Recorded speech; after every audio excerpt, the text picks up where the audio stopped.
the Pan-Africanist Congress has not gained traction in SA's political landscape and has deteriorated over time due to infighting, factionalism and breakups. In fact, the PAC held a peaceful national congress with unchallenged outcomes in which incumbent President Mzwanele Nyhontso was re-elected unopposed. Nyhontso, who is the Minister of Rural Development and Land Reform in the government of National Unity Coalition, is credited for having brought about lasting stability in the party that was founded by Robert Mangaliso Sobukwe. Nyhontso's re-election rather, marks the beginning of a new era for the party, which had numerous breakaway parties since its unbanning in the 1990s. Well, we speak to the President of the Pan-Africanist Congress, Mzwanele Nyhontso, right now. Mzwanele, good evening. Thank you so much for your time. Really do appreciate it. Thank you so much for joining us. This re-election is quite fascinating, especially that it's unopposed, given that the PAC, just over a year ago, was divided on the question whether or not the party ideologically should align and join the governing coalition that the party is now a part of. I will admit to you, my anticipation was that that conversation will overshadow the elective conference that had taken place. But talk to me about the strides that the party has made to convince those of the party who do not believe that you should have joined the GNU coalition that it was the right decision to make. Evening to you and to your viewers, and thanks for having us. Firstly, let me say to you, yes, there were people who believed that PAC was not supposed to join the government of national unity. And there were people who strongly argued that joining government of national unity was selling out or is selling out. And as you know, that the decision to join government of national unity was taken by the National Executive Committee of the PAC just before the formation of government last year in June. Now, those people have been going around telling people that we're not supposed to join.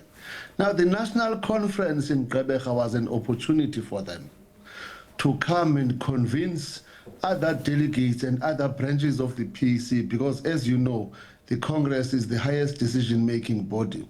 But unfortunately for them, branches of the PAC, delegates with a mandate from branches of the PAC, took a unanimous decision that the decision to join government of national unity was a right decision and is still a right decision.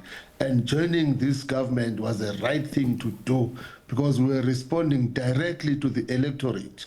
It is the electorate themselves that decided not to give a single party an outright majority. And therefore we had to find a mechanism so that we have a governance, so that a country is governed. And that mechanism happened to be the government of national unity. So the delegates, the PAC, responded and they told us that what you did was right. And as a result, the election of this leadership, especially the president, was unopposed. Not everybody was unopposed. The SG was contested, and the results are there for everyone to see. So yes, PAC now has a fresh mandate to grow this organization. Do you think you serve maintain stability? Yeah. Do you think you served the party well in your last term, given that you only received 77,500 votes at the ballot last year, which if you received 10,000 less votes, which is not that many, you wouldn't have had the seat that you have in parliament, you wouldn't have been a part of government that you are now. The PAC has a worrying electoral decline. No, why is it worrying? You see, in your introduction, you said there are so many splinter groups from PAC since its unbanning. But where are those splinter groups today? Just before the elections last year, you've been saying, you and your other colleagues, including the political commentators or political analysts, or shall I call them political plumbers, they've been saying the PAC was not going to make it. In all elections, political plumbers have been saying PAC is not going to come back. And PAC has always been part of parliament since 1994. And for us to receive 77,000 votes or to receive votes that were more than votes that we received in 2019. That's a growth. For us to be voted and be represented in almost all the metros that we participated during elections, and to date we have councillors in those metros. That is growth.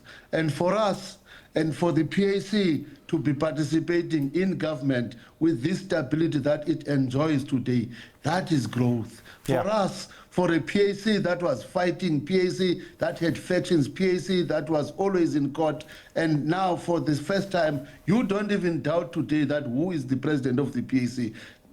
Before this, we used to say, which faction are you?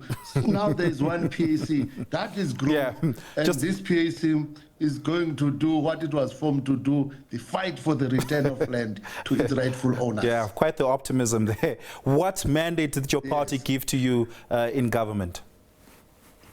No, the mandate is to help African people. The mandate is to serve the people.